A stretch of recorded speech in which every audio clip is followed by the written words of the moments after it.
Face to face എന്ന പ്രോഗ്രാമിലേക്ക് എല്ലാവർക്കും സ്വാഗതം.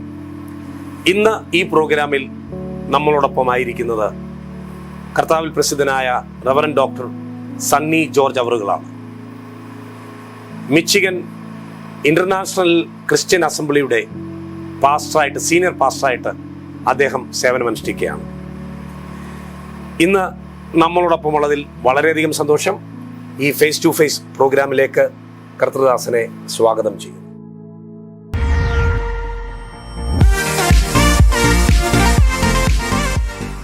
കർത്തൃദാസന്റെ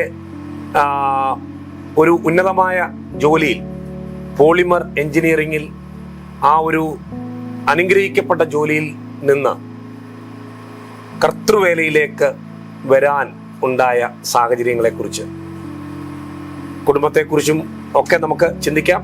എങ്കിൽ പോലും മഹത്വകരമായ ഈ ശുശ്രൂഷയിലേക്ക് കർത്തൃദാസൻ വരാനുള്ള അനുഭവങ്ങൾ ആ പ്രേക്ഷകരുമായിട്ട് ഒന്ന് പങ്കുവയ്ക്കാം. കർത്താവിൻ്റെ വേലയോടുള്ള ബന്ധത്തിൽ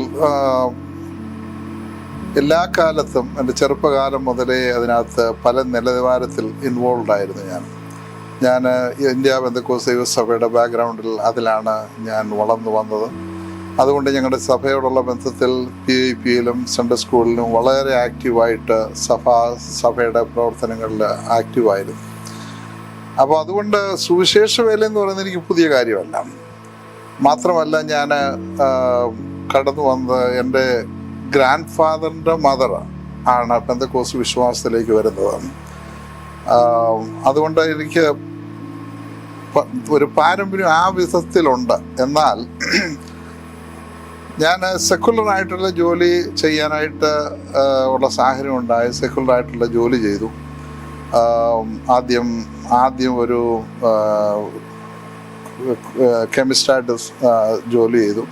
കെമിസ്റ്റ്, പിന്നെ അതിൻ്റെ സീനിയർ കെമിസ്റ്റായി, പിന്നെ അതിൻ്റെ ഗ്രൂപ്പ് ലീഡറായി, പിന്നെ അതിൻ്റെ ലാബ് മാനേജറായി, പിന്നെ അതിൻ്റെ ടെക്നിക്കൽ മാനേജറായി.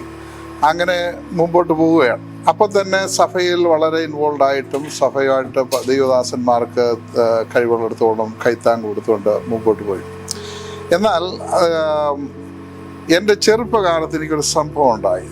എനിക്ക് ഏതാണ്ട് 11-12 വയസ്സ് മാത്രം പ്രായമുള്ള സന്ദർഭത്തിൽ എൻ്റെ ഗ്രാൻഡ് ഫാദറിൻ്റെ ബ്രദറായിരുന്നു സിലോൺ പെന്തക്കോസ്ത് മിഷൻ്റെ സ്ഥാപകരിൽ അല്ലെങ്കിൽ പ്രധാനികളിൽ ഒരാളായ പാസ്റ്റർ AG ഡാനിയൽ എന്ന് പറയുന്നത്, അദ്ദേഹം സിലോൺ പെന്തക്കോസ്തിൻ്റെ ജനറൽ സെൻട്രൽ പാസ്റ്ററായിട്ട് കൊട്ടാരക്കര അനേക വർഷങ്ങൾ അവിടുത്തെ സഭയുടെ ചുമതലയിൽ ആയിരുന്നു. അദ്ദേഹം 1971 എൻ്റെ ഓർമ്മ. അദ്ദേഹം മരിക്കുമ്പോൾ ഞാൻ അന്ന് കരിക്കത്തിൽ SDAയുടെ കോൺവെൻറ്റിൽ താമസിച്ച് പഠിക്കുക. അവിടുന്ന് ഞാൻ അവിടെ വരുമ്പോൾ അദ്ദേഹത്തെ കാണാനായിട്ട്, അദ്ദേഹത്തിൻ്റെ മരണത്തിൽ ശവസംസ്കാരത്തിൽ സംബന്ധിക്കുന്നതിനായിട്ട് വരുമ്പോൾ അവിടെ വെച്ച് പിറ്റേ ദിവസം ഞങ്ങൾ ഫാമിലി ആയതുകൊണ്ട് ഞങ്ങൾക്ക് സ്ഥലത്തിൻ്റെ അടുത്ത് പോകാനും പ്രൊസഷനിൽ പോകാനും ഒക്കെ ഉണ്ട്. അപ്പോൾ അവിടെ നിന്ന് സിലോൺ പെന്തക്കോസ്ത് മിഷൻ്റെ ഫെയ്ത്ത് ഹോമിൽ നിന്ന് അങ്ങ് കിഴക്കേ തെരുവിൻ്റെ ആ ഭാഗത്താണ് അവരുടെ ശവക്കോട്ട. അപ്പോൾ അവിടെ നിന്ന് ആ ശവം എടുക്കുന്ന സന്ദർഭത്തിൽ ഇങ്ങനെ ശവമായിട്ട് പോകുമ്പോൾ ആ ശവത്തിൻ്റെ കൂടെ എൻ്റെ അമ്മയും ഞാനും ഞങ്ങളുടെ കുടുംബത്തിൽ നിന്നുണ്ട്, മറ്റു ആളുകളുണ്ട്, അനേക ദൈവദാസന്മാരും അനേക ആളുകൾ ആ പ്രൊസഷൻ ഇങ്ങനെ പോകുമ്പോൾ അവർ പാടുന്നൊരു പാട്ട് ഇതാണ്. അന്നാണ് ആ പാട്ട് ഇറങ്ങിയതായിട്ട് എൻ്റെ ഓർമ്മ. ലോകെ ഞാൻ നോട്ടം തികച്ചു എന്നുള്ളൊരു പാട്ടുണ്ട്. അപ്പോൾ ആ പാട്ടിനകത്ത് ഒരു വരിയുണ്ട്: നീതിമാന്മാരായ സിദ്ധന്മാർ, ജീവനും വേറുത്ത വീരന്മാർ, വീണകളേന്തി ഗാനം പാടുമ്പോൾ ഞാനും ചേർന്നു പാടിയിടുമേ. വീണകളേന്തി ഗാനം പാടുമ്പോൾ ഞാനും ചേർന്നു പാടിയിടുമേ. ഈ പാട്ടിങ്ങനെ പ്രൊസഷണൽ റിപ്പീറ്റഡ് ആയിട്ട് പാടിക്കൊണ്ട് ഇങ്ങനെ പോകും. അങ്ങനെ പോകുന്ന സമയത്ത് അവിടെ ഒരു ഏരിയ ഉണ്ട്. പുലമൺ ജംഗ്ഷന് വരുന്നതിന് മുമ്പ് കല്ലട ഇറിഗേഷൻ എൻ്റെ ഒരു ക്വാർട്ടേഴ്സ് അവിടെ ഉണ്ട്. അന്ന് അത് രൂപപ്പെട്ട് വന്നിരിക്കുന്ന ആ ഏരിയ, അവിടെ ആ വളവിൽ ഇങ്ങനെ വരുന്ന സമയത്ത്, പ്രൊസഷനുമായിട്ട് വരുന്നുണ്ട്, എൻ്റെ ഹൃദയത്തിൽ എന്തോ ഒരു ബേർഡൻ വരുന്ന പോലെ എനിക്ക് ഫീൽ ചെയ്യുന്നു. എന്തോ ഒരു ബേർഡൻ. അന്നേരം എനിക്കൊന്നും മനസ്സിലാകുന്നില്ല. ഈ നീതിമാന്മാരായ സിദ്ധന്മാർ, ജീവനും വെറുത്ത വീരന്മാർ, വീണകളേന്തി ഗാനം പാടുമ്പോൾ ഞാനും ചേർന്ന് പാടുമെന്നുള്ള പാട്ട് പാടുമ്പോൾ എൻ്റെ ഹൃദയത്തിൽ ഒരു വല്ലാത്ത ഇത് പിന്നെ ഒരു ബേർഡൻ വന്ന് പറ്റും. അപ്പോൾ അന്നേരം ഒന്നും നമ്മൾ മനസ്സിലാക്കുന്നില്ല ഇതിനോ. അപ്പോൾ ഞാൻ ചിന്തിക്കുന്നത് നമ്മൾ സെക്കുലർ ലോകത്ത് ജീവിക്കുക. എൻ്റെ അമ്മ ഒരു സ്കൂളിൻ്റെ ടീച്ചറും ഹെഡ് മിസ്ട്രസും ആയിരുന്നു. എൻ്റെ ഫാദർ മിലിറ്ററി ഓഫീസറായിരുന്നു. എൻ്റെ ഗ്രാൻഡ് ഫാദേഴ്സ് രണ്ടുപേരും ഒരാൾ പടിഞ്ഞം സ്കൂളിൻ്റെ സ്ഥാപകനും ഹെഡ് മാസ്റ്ററും ഒക്കെ ആയിരുന്നു. എൻ്റെ എൻ്റെ ഫാദറിൻ്റെ ഫാദറും ഗവൺമെൻറ് UP സ്കൂളിൻ്റെ ഹെഡ് മാസ്റ്ററായിരുന്നു. അങ്ങനെ ആ സെക്കുലർ വേൾഡിലാണ് എൻ്റെ ഇമ്മീഡിയറ്റ് ഫാമിലിയെ പോയിക്കൊണ്ടിരുന്നത്. അപ്പോൾ ഇദ്ദേഹത്തിൻ്റെ പ്രൊഫഷനുമായിട്ട് ഇങ്ങനെ പോകുമ്പോൾ അവിടെ വെച്ച് ഈ ബേർഡൻ എന്നിലേക്ക് വന്നു. അത് പക്ഷേ ഞാൻ ഇഗ്നോർ ചെയ്ത് ഇങ്ങനെ പോയി. കാരണം ഞാൻ എപ്പോഴും എല്ലാത്തിനും ഇൻവോൾവാണ്, സൺഡേ സ്കൂളിൽ ഇൻവോൾവ്. അപ്പോൾ എനിക്ക് ഇങ്ങനെ പോയിക്കൊണ്ടിരിക്കുമ്പോഴാണ് ദൈവം US പോകാനുള്ള വഴിയൊരുക്കി. അങ്ങനെ US പോയി അവിടെ ചെന്നു. ദൈവം ഇങ്ങനെ ജോലി തന്നു. ജോലി ഇങ്ങനെ പോവുക. അപ്പോഴെല്ലാം എൻ്റെ എപ്പോഴുള്ള താല്പര്യം എന്ന് വെച്ചാൽ നമ്മുടെ സഭയിലെ ദൈവദാസന് കീഴ്പ്പെട്ട് ദൈവദാസൻ്റെ പുറകിൽ നിന്നുകൊണ്ട് അദ്ദേഹത്തിന് ഫുൾ സപ്പോർട്ട് കൊടുത്ത് പോകണം. അപ്പോൾ എനിക്ക് ഏറ്റവും പ്രിയപ്പെട്ട ഒരു ദൈവദാസനുണ്ട്. അദ്ദേഹം മരിച്ചുപോയി, പാസ്റ്റർ യേശുദാസ്. അദ്ദേഹം തിരുവനന്തപുരത്ത് നെയ്യാറ്റിൻകര സെൻറ്ററിൻ്റെ പാസ്റ്ററായിരുന്നു. അദ്ദേഹം അവിടെ വന്നു, ഞങ്ങളുടെ പാസ്റ്ററായിട്ടിരുന്നു. അപ്പോൾ അദ്ദേഹത്തിൻ്റെ പുറകിൽ നിന്നുകൊണ്ട് അദ്ദേഹത്തിന് സപ്പോർട്ട് കൊടുത്തുകൊണ്ട് ഇരിക്കുക എന്നുള്ളതായിരുന്നു എൻ്റെ പ്രധാനമായ ചിന്ത. പക്ഷെ അങ്ങനെ എനിക്ക് പോകുമ്പോഴാണ് പിന്നെ ആ സഭയിൽ ഒരു ശുശ്രൂഷ ചെയ്യേണ്ട ആവശ്യം വന്നപ്പോൾ ഞാൻ ശുശ്രൂഷ ചെയ്യുമ്പോൾ ആളുകൾക്കെല്ലാം വലിയ സന്തോഷം. ഞാൻ ചെയ്യുന്ന ശുശ്രൂഷയൊക്കെ, കാരണം ചെറുപ്പം മുതലേ പ്രസംഗിക്കാനും ഒക്കെയുള്ള കഴിവ് ദൈവം എനിക്ക് തന്നിട്ടുണ്ട്. പ്രസംഗിക്കാനും പാടാനും ഒക്കെയുള്ള കഴിവ് തന്നിട്ടുണ്ട്. അപ്പോൾ ഞാൻ ശുശ്രൂഷകളൊക്കെ വ്യാപൃതമായതുകൊണ്ട് അവിടെ ദൈവദാസനില്ലാത്തപ്പോൾ സഭയിലുള്ള വിശ്വാസികൾ പറഞ്ഞു, അപ്പോൾ ഞാൻ ചർച്ചിൻ്റെ സെക്രട്ടറിയുമാണ്. അപ്പോൾ എന്നോട് പറഞ്ഞു, സഭായോഗം നടത്തണം, ഇനി ഒരു പാസ്റ്റർ എടുക്കുന്നില്ല, ഇപ്പോൾ ഉടനെ ഒന്നും എടുക്കുന്നില്ല, അതുകൊണ്ട് സഭ നടത്തും. അങ്ങനെ ഞാൻ 2 വർഷം ആ 2 വർഷത്തോളം സഭായോഗം നടത്തിക്കൊണ്ടിരിക്കുന്ന സന്ദർഭത്തിൽ പല നിലകളിൽ ദൈവം എന്നോട് ഇടപെടുന്നുണ്ട്. പക്ഷെ ഞാനിങ്ങനെ നോ പറയുന്ന പറഞ്ഞാൽ എനിക്ക് ഇങ്ങനൊരു കാര്യത്തിൽ പോകാൻ, ഞാൻ ഒരു പാസ്റ്ററാകുക അല്ലെങ്കിൽ അങ്ങനെ പോകാന്ന് പറയുന്നത് എനിക്ക് യാതൊരു താല്പര്യമില്ല. മാത്രമല്ല ലോകപരമായി എനിക്ക് തൻ്റെ ജോലിയുണ്ട്, എല്ലാ കമ്പനിയുടെ കാറുണ്ട്, കമ്പനിയുടെ സർവ്വ സൗകര്യങ്ങളും ഉണ്ട്, നല്ല സാലറി ഉണ്ട്, പൊസിഷനുണ്ട്, എല്ലാം ഉണ്ട്. അപ്പോൾ അതുകൊണ്ട് എനിക്ക് അതിനകത്ത് താല്പര്യമില്ലാതെ ഇങ്ങനെ പോവുക. മാത്രമല്ല അമേരിക്കയിൽ ഒരു പ്രത്യേക വിഷയമുണ്ട്. നിങ്ങൾക്ക് അമേരിക്ക ഉള്ളവർക്കറിയാം, അവിടെ പാസ്റ്റർമാർ ധാരാളമുണ്ട്. അപ്പോൾ എൻ്റെ ചിന്ത ഏതെങ്കിലും ഒരു ദൈവാസം വന്ന് അവിടെ ശുശ്രൂഷ ചെയ്യട്ടെ. അപ്പോൾ സഭയിലുള്ള ചില വിശ്വാസികൾ എൽഡേഴ്സ് എന്നോട് പറഞ്ഞു, ഇങ്ങനെ ഇവിടെ ഒരു പാസ്റ്റർ എടുക്കുന്ന കാര്യമില്ല, യു ഷുഡ് ഡു ഇറ്റ് എന്ന് എന്നോട് പറഞ്ഞു. ഞാൻ പറഞ്ഞു, നോ, ഞാൻ ഐ വോണ്ട് ഡു ഇറ്റ്, ഞാൻ ഇത് പാസ്റ്റർ വരുന്ന പറഞ്ഞ് ഞാൻ ചെയ്യാം എന്ന് പറഞ്ഞു. അങ്ങനെ മുമ്പോട്ട് പോയി കുറച്ച് നാൾ കഴിഞ്ഞിട്ട് പിന്നെ അവസാനം ഞങ്ങൾ വേറൊരു സഭയായിട്ട് അവിടെയുള്ള അടുത്തൊരു ദൈവസഭയായിട്ട് ഞങ്ങൾ മെർജ് ചെയ്ത് അങ്ങനെ പോവാം. അങ്ങനെ പോകുന്ന സന്ദർഭത്തിൽ എന്നെ ഒരു ദിവസം ഞാൻ ബാത്റൂമിൽ ഇങ്ങനെ സഭായത്തിന് പോകാനായിട്ട് ബ്രഷൊക്കെ റെഡി ആയിക്കൊണ്ടിരിക്കുമ്പോൾ പെട്ടെന്ന് എൻ്റെ മേളിലൊരു ദൈവ പ്രസൻസ് വരുന്നു. അപ്പോൾ എനിക്കറിയാം ദൈവത്തിൻ്റെ പ്രസൻസ് വരുമ്പോൾ അല്ലെങ്കിൽ ശക്തി വരുമ്പോൾ എനിക്കറിയാം. എന്നിട്ട് എൻ്റെ മേളിൽ ആ ബേർഡനെ അങ്ങ് ഇത് ചെയ്തു. അപ്പോൾ ഞാൻ ദൈവത്തോട്, കർത്താവേ എന്തോ ഈ പറയുന്നത്? അന്നേരം പറഞ്ഞു, ശുശ്രൂഷയ്ക്കുണ്ടല്ലോ ഒരു ഇതാണ്, നിയോഗമാണ് എന്നിലേക്ക് വരുന്നത്. ഞാൻ കർത്താവ് ഞാൻ ചെയ്യത്തില്ല, എനിക്ക് ഇത് ചെയ്യാനുള്ള താല്പര്യമല്ല, അതല്ല ഞാൻ ചെയ്യുന്നില്ല. പിന്നെ ഞാൻ പറഞ്ഞു, പിന്നെ അവിടുത്തെ ഇഷ്ടമാണെങ്കിൽ അവിടുന്ന് എന്ത് പറയുന്നോ, ഒരു സഭ ഭിന്നിപ്പിച്ചോ സഭ പിളർത്തിയോ വിശ്വാസികളെ അങ്ങോട്ടും ഇങ്ങോട്ടും അടുപ്പിച്ചോ ഇങ്ങനെയുള്ള കാര്യത്തിനൊന്നും ഞാനില്ല, അത് ഞാൻ ചെയ്യത്തില്ല എന്നുള്ളത് ദൈവസന്നിധി ഞാൻ പറഞ്ഞിട്ടുള്ള കാര്യമാണ്. അപ്പോൾ അങ്ങനെ ഒരു ബേർഡൻ എൻ്റെ മനസ്സിൽ പിന്നെ ഇത് വന്നു. അങ്ങനെ ഇരിക്കുമ്പോഴാണ് 2000 ഞാൻ പീസിനാക്കിൻ്റെ കോൺഫറൻസ് ഒക്ലഹോമയിൽ നടക്കുമ്പോൾ ഞങ്ങൾ ഡിട്രോയിറ്റിൽ നിന്ന് ഞാനായിരുന്നു മിഷിഗൺ സ്റ്റേറ്റിന് റെപ്രസെൻറ്റേറ്റീവ്. അപ്പോൾ റെപ്രസെൻറ്റേറ്റീവ് എന്ന് പറഞ്ഞത് എനിക്ക് പോകാതിരിക്കാൻ നിൽക്കുക. ഞാൻ അവിടെ ചെന്ന് അവിടെ സംബന്ധിക്കുമ്പോൾ അവിടെ സിയാറ്റിൽ നിന്ന് വന്നൊരു ദൈവദാസനുണ്ടായിരുന്നു, അലക് റോളൻസ് എന്ന് പറയുന്നൊരു ദൈവദാസൻ.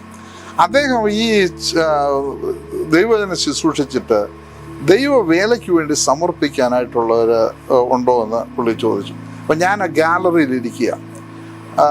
അപ്പോൾ ഞങ്ങൾ കമ്മിറ്റി മെമ്പേഴ്സും കൂടെ ഇല്ലേ, അപ്പോൾ ഞാൻ ഈ ഗാലറിയിൽ ഇരിക്കുക, പല ഉത്തരവാദിത്തങ്ങളും കൂടെ ഉണ്ട്. അപ്പം ഞാൻ ഇരിക്കുന്ന സന്ദർഭത്തിൽ എൻ്റെ കണ്ണിൽ കൂടെ കണ്ണുനീര് ഇങ്ങനെ ധാരധാരയായിട്ട് ഒഴുകുക.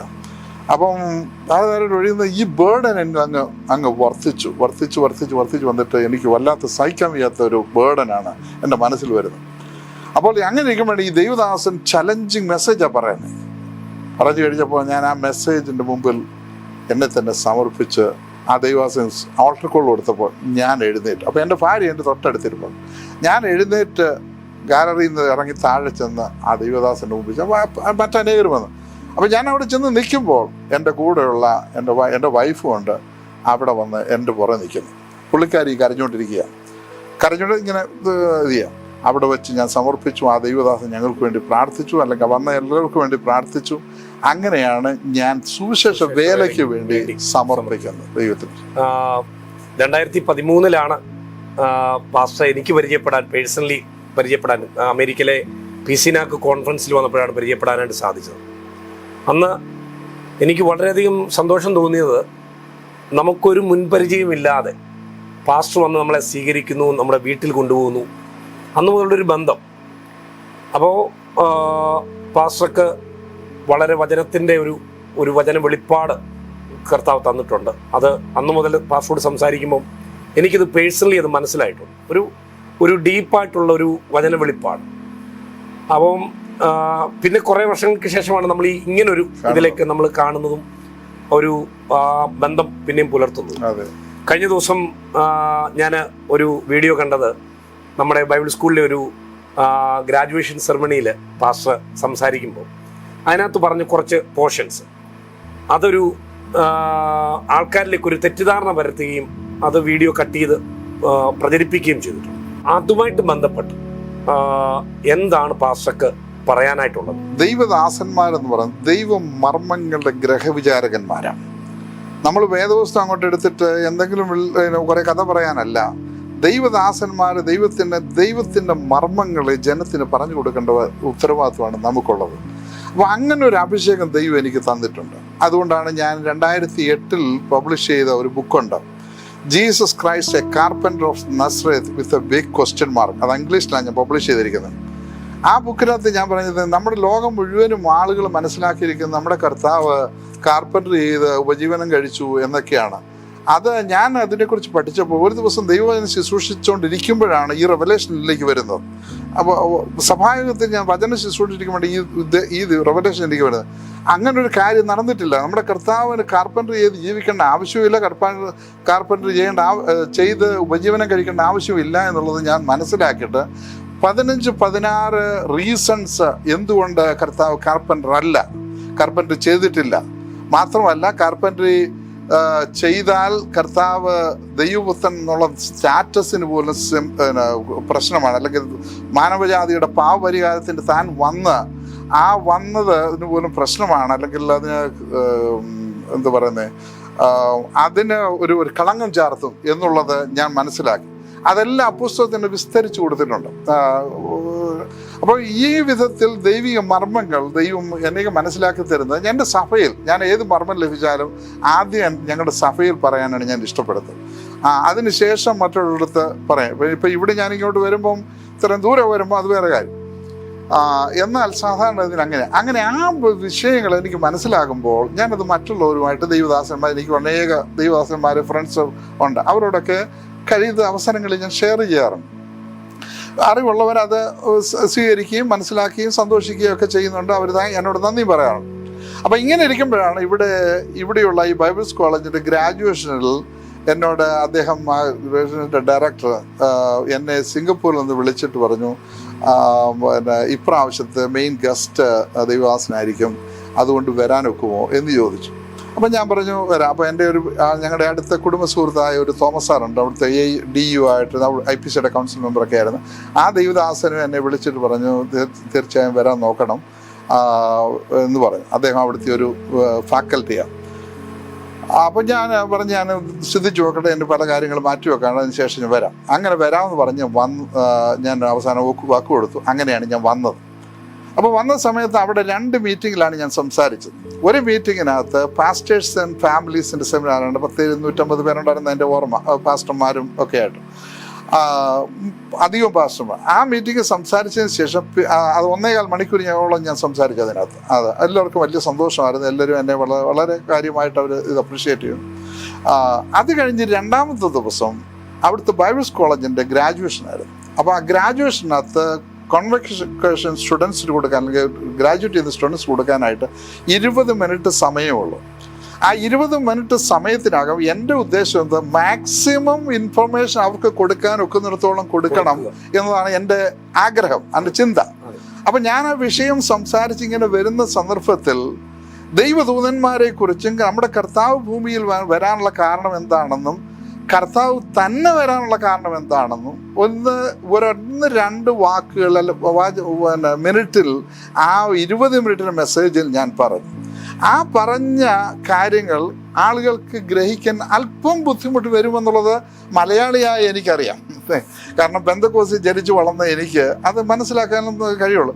എന്നാൽ ഒരു നിഷ്പക്ഷമായി ചിന്തിക്കുന്ന ബൈബിൾ ജ്ഞാനമുള്ള ഏത് വ്യക്തിക്കും അത് ചിന്തിച്ചാൽ മനസ്സിലാക്കാവുന്ന കാര്യമേ ഉള്ളൂ.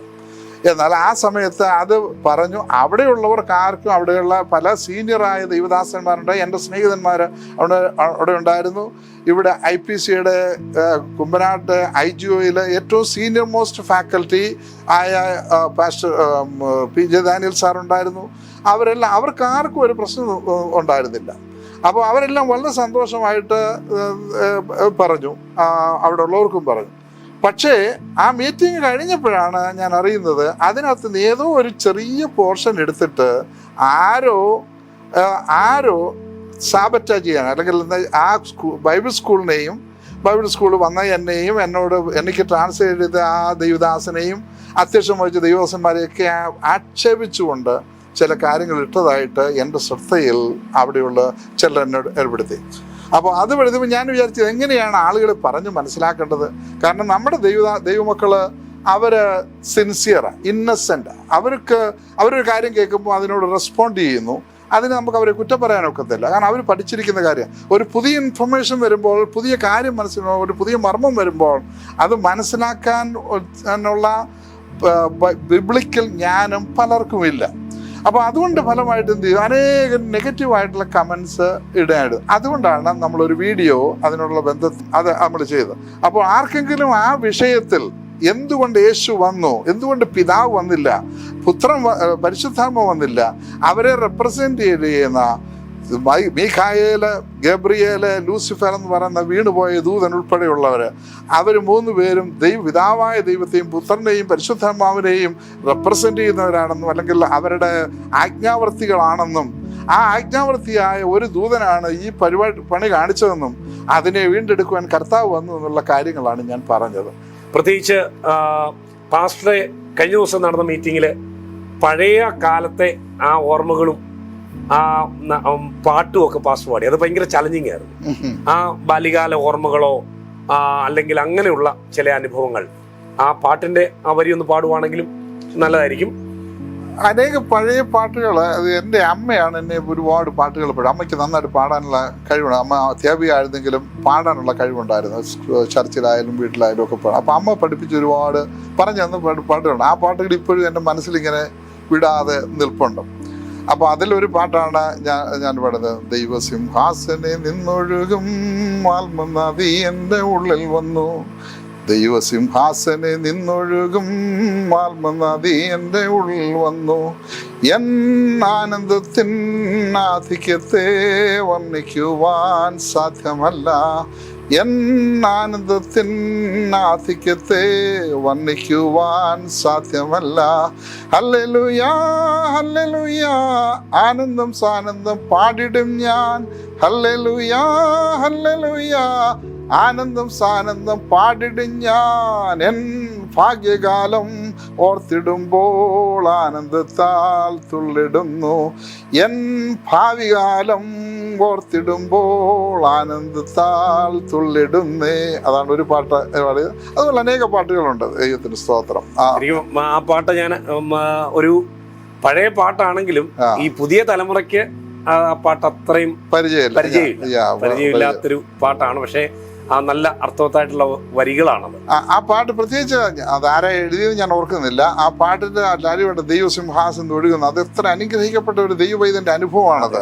അതായത് ആ ദൈവസിംഹാസനം ഒഴുകുന്ന പരിശുദ്ധമാവുന്ന നദി, അത് എന്നിലേക്ക് വരുമ്പോൾ ഉണ്ടാകുന്ന ആ സന്തോഷം, ആ അനുഭവം, അതിൻ്റെ ആ എന്താ പറയുക, ആ സാന്നിധ്യം എത്ര മഹനീയമാണെന്നുള്ളത് നമുക്ക് പാടുമ്പോൾ തന്നെ നമുക്കത് ഫീൽ ചെയ്യും. ആ ഒരു അഭിഷേകം അതിനകത്ത് വ്യാപരിക്കുന്നത് എനിക്ക് പലപ്പോഴും തോന്നിയിട്ടുണ്ട്. അപ്പോൾ ഞാൻ ശുശ്രൂഷ സമയങ്ങളിൽ ചില സന്ദർഭങ്ങളിൽ അതിന് ഉപയോഗിച്ചിട്ടുള്ള സന്ദർഭങ്ങളുണ്ട്. ഈ അടുത്ത സമയത്ത് ഇപ്പോൾ നാട്ടിലും ഞാനത് ഒരിടത്ത് അത് പാടുവാനിടയായി തീർന്നു. പാസ്റ്ററുടെ ഈ ശുശ്രൂഷ കാലയളവിൽ നമ്മൾ ഈ മിനിസ്ട്രിയിൽ നിൽക്കുമ്പോൾ നമ്മൾ ഒത്തിരി ചലഞ്ചസ് ഒട്ടുമിക്ക ദൈവദാസന്മാർക്കും അവർ ശുശ്രൂഷയിൽ ഇറങ്ങി കഴിയുമ്പോൾ അതൊരു വലിയ ചലഞ്ചസ് അനുഭവിക്കാറുണ്ട്. അങ്ങനെ പാസ്റ്റർക്ക് എടുത്തു പറയത്തക്ക നിലയിലുള്ള ഒരു വെല്ലുവിളി, ഒരു ചലഞ്ചസ് ജീവിതത്തിൽ മിനിസ്ട്രി പരമായിട്ടുണ്ടായ ഒരു ചലഞ്ചസ് ഏതാണ്? അതിനെ പാസ്റ്റർക്ക് എങ്ങനെ തരണം ചെയ്യുവാൻ കഴിയും? പ്രത്യേകിച്ച് നമ്മളിപ്പോൾ ഈ അടുത്ത കാലങ്ങളിൽ കാണുന്നത് പല ആൾക്കാർക്കും ഈ ചലഞ്ചസും ഒക്കെ വരുമ്പോൾ അതിനെ തരണം ചെയ്യുവാൻ കഴിയാതെ ഡിപ്രഷനിലേക്കും ആത്മഹത്യ, ദേവദാസന്മാർ ഉൾപ്പെടെയുള്ള ആത്മഹത്യയിലേക്കും ഒക്കെ പോകുന്ന വാർത്തകളൊക്കെ വരുന്നുണ്ട്. അത് ഈ മിനിസ്ട്രിയിൽ ഉണ്ടാകുന്ന ചില വെല്ലുവിളികളുടെ നടുവിലുണ്ടാകുന്ന പ്രശ്നങ്ങളാണ്. അപ്പൊ പാസ്റ്റർക്ക് അങ്ങനെ നേരിട്ടിട്ടുള്ള വെല്ലുവിളികൾ, എടുത്തു പറയത്തക്ക നിലയിലുള്ള വെല്ലുവിളികൾ ഏതാണ്? അതിനകത്ത് എങ്ങനെ അതിനെ തരണം ചെയ്യാൻ പാസ്റ്റർക്ക് സാധിച്ചു? ഞാൻ പറഞ്ഞില്ലേ, സുവിശേഷ വേലയോടുള്ള കർത്താവിൻ്റെ വേലയോടുള്ള ബന്ധത്തിൽ ഞാൻ ഇറങ്ങി ചെയ്യാനായിട്ട് ആരംഭിച്ചു കുറച്ച് കഴിഞ്ഞപ്പോൾ നാൾ കഴിഞ്ഞപ്പോൾ എൻ്റെ മനസ്സിൽ വന്നു, ഇങ്ങനെ ജോലിയും സുവിശേഷവേലയും കൂടെ ഒന്നിച്ച് എത്ര നാൾ കൊണ്ടുപോകാം, എനിക്കത് ബുദ്ധിമുട്ടല്ല. അമേരിക്കയിൽ അതിനുള്ള സൗകര്യങ്ങൾ ഫെസിലിറ്റിയുണ്ട്. നമുക്ക് വീക്കെൻഡിൽ മാത്രമാണ് പ്രധാനമായിട്ടും ശുശ്രൂഷ ഉള്ളത്. അപ്പം അങ്ങനെ കൊണ്ടുപോകാം. പക്ഷേ ഞാൻ എൻ്റെ മനസ്സിൽ വന്നത്, നമ്മുടെ ആയുസ് ഇത്രയേ ഉള്ളൂ. അപ്പം ഞാൻ ആ കമ്പനിയുടെ ഈവൻ പ്രസിഡൻ്റ് ആയാൽ പോലും അതുകൊണ്ട് എനിക്കുണ്ടാകുന്ന നേട്ടങ്ങൾ എന്താണ്? സാമ്പത്തികമായുള്ള നേട്ടമുണ്ട്, നാട്ടിൽ അല്ലെങ്കിൽ ദേശത്ത് മാന്യതയുണ്ട്, അതെല്ലാം ഒരു പരിധി വരെ എനിക്ക് അന്നേരം ഉണ്ട്. അപ്പോൾ ഇങ്ങനെ പോയി കഴിഞ്ഞാൽ ഞാൻ എത്ര നാൾ ഇതിങ്ങനെ പോകും? എൻ്റെ ആരോഗ്യം നഷ്ടപ്പെടുമ്പോൾ ഞാൻ പിന്നെ എന്ത് ചെയ്യാനൊക്കും എന്നുള്ള ഒരു കുറ്റബോധം അല്ലെങ്കിൽ ഒരു ചിന്താഗതി എൻ്റെ മനസ്സിൽ വന്നെന്ന് മാത്രമല്ല, അതെന്നെ വളരെയധികം ഇത് ചെയ്തു. അങ്ങനെ ചിന്തിച്ച് വന്നപ്പോഴാണ് അപ്പോൾ ഞാൻ ഒരുപാട് പ്രോഡക്റ്റ് ഞങ്ങളുടെ ജോലി അതാണ്. അപ്പോൾ ഈ പോളിമർ മെറ്റീരിയൽ ഉപയോഗിച്ചിട്ട് പല പ്രോഡക്റ്റ് ഉണ്ടായി കാർ കമ്പനികൾക്ക് വേണ്ടി, അല്ലെങ്കിൽ Ford, Chrysler, General Motors, Toyota, Hyundai ഇങ്ങനെയുള്ള ഇതെല്ലാം ഞങ്ങളുടെ കസ്റ്റമേഴ്സ്. അപ്പോൾ ഞാൻ അതിൻ്റെ ടെക്നിക്കൽ മാനേജർ ആയതുകൊണ്ട് അവർ പറയുന്ന പ്രോഡക്റ്റ്സ് ഏത് വേണമെന്ന് ഞാൻ പോളിമെറിക് മെറ്റീരിയൽസ് പ്രോഡക്റ്റ്സ് ആണ് ഈ പറയുന്നത്. ആ മെറ്റീരിയൽ പ്രോഡക്ട്സ് ഞങ്ങൾ ഡാബിൽ ഡെവലപ്പ്, ഞങ്ങൾ ഒത്തിരി കെമിസ്റ്റും എഞ്ചിനീയേഴ്സും എല്ലാം ഉണ്ട്. അപ്പം ഞങ്ങൾ ഡെവലപ്പ് ചെയ്ത് കമ്പനികൾക്ക് കൊടുക്കുന്നതാണ് ഞങ്ങളുടെ പ്രധാനമായ ജോലി. അപ്പം എനിക്ക് പുതിയ പ്രോഡക്റ്റൊക്കെ ലോഞ്ച് ചെയ്ത് അല്ലെങ്കിൽ ഡെവലപ്പ് ചെയ്ത് ലോഞ്ച് ചെയ്യുമ്പോഴൊക്കെ പുതിയ കാറിനകത്തായിട്ട് പുതിയ പ്രോഡക്റ്റുകളൊക്കെ പോകുമ്പോൾ ഇതെല്ലാം കെമിക്കൽ പ്രോഡക്ട്സാണ്. കാരണം അത് ഒരുപാട് കെമിക്കൽ പ്രോഡക്ട്സ് നമ്മൾ കാർ വാങ്ങിക്കുമ്പോൾ നിങ്ങളാർക്കും കാണത്തില്ലത്. ഒരുപാട് പറയുന്നുണ്ട്, റബ്ബർ, യൂറത്തേന്, എപ്പോക്സി, PVC ഇങ്ങനെ പറയുന്ന കെമിക്കൽസ് ഒരുപാട് അതിൻ്റെ കോമ്പൗണ്ട്സ് ഉപയോഗിച്ചിട്ടുണ്ട്. അത് നമുക്ക് കാണാനൊക്കെ പുറത്തുനിന്ന് കാണാനൊക്കെയല്ല. പക്ഷേ ഇതെല്ലാം ഞങ്ങൾ ഡെവലപ്പ് ചെയ്ത് കൊടുക്കും, അത് കമ്പനികൾക്ക് കൊടുക്കും.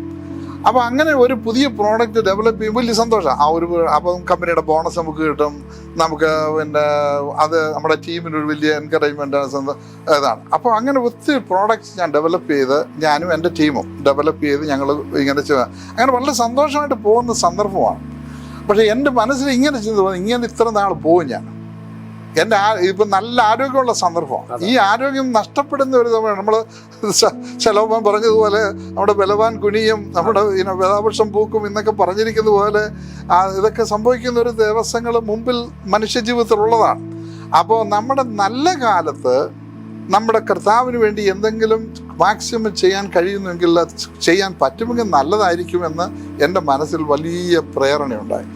അങ്ങനെ ചിന്തിച്ചാണ് ഞാൻ എൻ്റെ കമ്പനിയോട് ആവശ്യപ്പെട്ടു.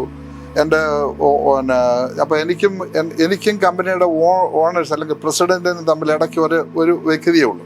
അപ്പം ഞാൻ ആവശ്യപ്പെട്ടു, എനിക്ക് ഈ കമ്പനിയിൽ നിന്ന് പാർട്ട് ടൈം, അപ്പോൾ എൻ്റെ വീട്ടിലെ കാര്യങ്ങളും സാമ്പത്തികമൊക്കെ ആയിട്ട് ടേക്ക് കെയർ ചെയ്യാനായിട്ട് ഒരു വരുമാനമുണ്ട്, ഇൻഷുറൻസ് ഉണ്ട്. അപ്പോൾ വരുമാനത്തേക്കാൾ കൂടി ഇൻഷുറൻസ് വേണം. അപ്പോൾ ഇൻഷുറൻസിന് വേണ്ടി മെഡിക്കൽ ഇൻഷുറൻസ്. അപ്പോൾ ഞാൻ കമ്പനിയുടെ പിന്നെ അതോറിറ്റീവ്സോട് പറഞ്ഞു, എനിക്ക് പാർട്ട് ടൈമായിട്ട് മാറിയിട്ട് എനിക്ക് ഇൻഷുറൻസ് തന്നാൽ മതി, ഞാൻ 2 ദിവസമോ ആഴ്ച വർക്ക് ചെയ്യാം എന്ന് പറയും.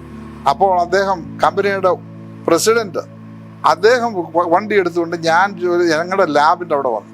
ലാബിൽ വന്നിട്ട് എന്നിട്ട് ഞാൻ അന്നേരം ലഞ്ചിന് പോയിരിക്കും. അവിടെ വന്ന് മറ്റുള്ളവരോട് ചോദിക്കുക, സണ്ണിക്കുന്ന വല്ല പ്രശ്നമുണ്ടോ, മെൻ്റലായിട്ട് വല്ല പ്രശ്നമുണ്ടോ, ഇപ്പോഴ് എന്തുവാ പ്രശ്നം ഇത്? അപ്പോൾ അവർ പറഞ്ഞു പ്രശ്നമൊന്നുമില്ല, പുള്ളി എന്തിനാ പറയുന്നത് ഞങ്ങൾക്ക് അറിയത്തില്ല എന്നൊക്കെ അവർ പറഞ്ഞു. അത് മറ്റുള്ളവർ പറഞ്ഞ ഇൻഫർമേഷൻ.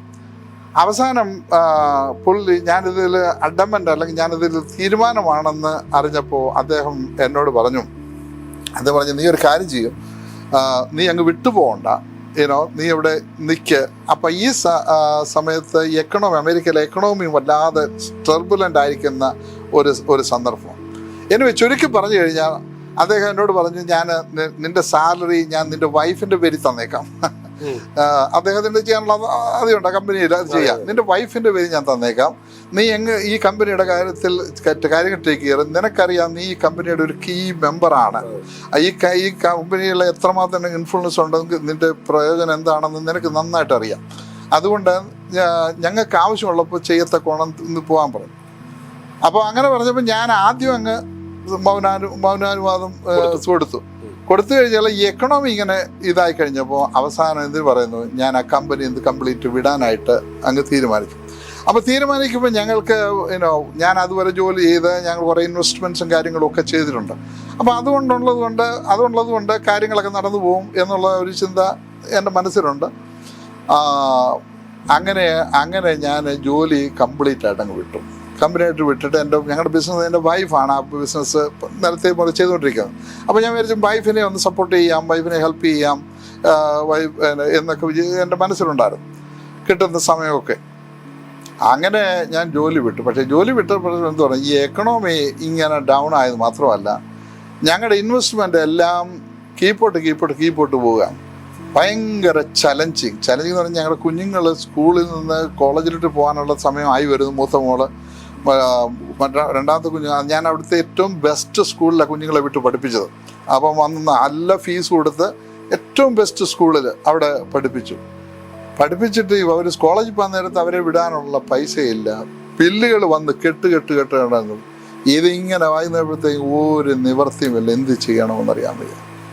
നമുക്ക് വിശ്വാസത്തോടെ എടുത്ത് വെള്ളത്തിൽ ചാടെന്ന് പറഞ്ഞത് ചാടി, നമുക്ക് പണ്ടൊരു പാട്ട്, ആഴി എന്നോർത്തില്ല ആഴമാരാഞ്ഞില്ല, അലകൾക്കും ഞാൻ തെല്ലും ഭയപ്പെട്ടില്ല, ഇറങ്ങി ഞാൻ പ്രിയനേ സമുദ്രത്തിൻ നടുവിൽ, നെൻവിളിയോർത്തുവിൻ വരുവാൻ എന്ന് പറഞ്ഞതുപോലെ ആ പാട്ട് പാടുന്നതുപോലെ നമ്മൾ വലിയ എല്ലാം ഉണ്ടല്ലോ, നമുക്ക് കുഴപ്പമൊന്നുമില്ല. അതിനു മുമ്പ് വരെയൊക്കെ വിശ്വാസത്തെക്കുറിച്ച് ഘോരം ഞാൻ പ്രസംഗിച്ചിട്ടുണ്ട് പലയിടത്ത്. പക്ഷേ വിശ്വാസത്തിൻ്റെ അനുഭവം നമ്മുടെ ജീവിതത്തിൽ ആ അനുഭവത്തിലൂടെ കടന്നു പോകുമ്പോഴേ എന്താണ് വിശ്വാസം, എന്താണ് കർത്താവിൻ്റെ പ്രൊവിഷൻസ് എങ്ങനെയാണെന്നുള്ളത് നമ്മൾ മനസ്സിലാക്കുന്നു. അപ്പോൾ ഇങ്ങനെ വന്നു കഴിഞ്ഞപ്പോൾ എന്ത് ചെയ്യണമെന്നറിയാൻ വയ്യാതെ വല്ലാതെ പോയി. എൻ്റെ വൈഫും കുഞ്ഞുങ്ങളും എല്ലാം അങ്ങ് ഫ്രസ്ട്രേറ്റഡ് എന്ന് പറഞ്ഞാൽ ഭയങ്കരമായിട്ട് ഫ്രസ്ട്രേറ്റഡായി. എൻ്റെ പേരൻസ് അവരതിനേക്കാൾ ഫ്രസ്ട്രേറ്റ്. എൻ്റെ അമ്മ എന്നോട് വന്നു പറഞ്ഞിട്ട്, നീ ഈ പണി കാണിക്കുമെന്ന് ഞങ്ങൾ ഒരിക്കലും പ്രതീക്ഷിച്ചില്ല എന്ന് പറഞ്ഞു.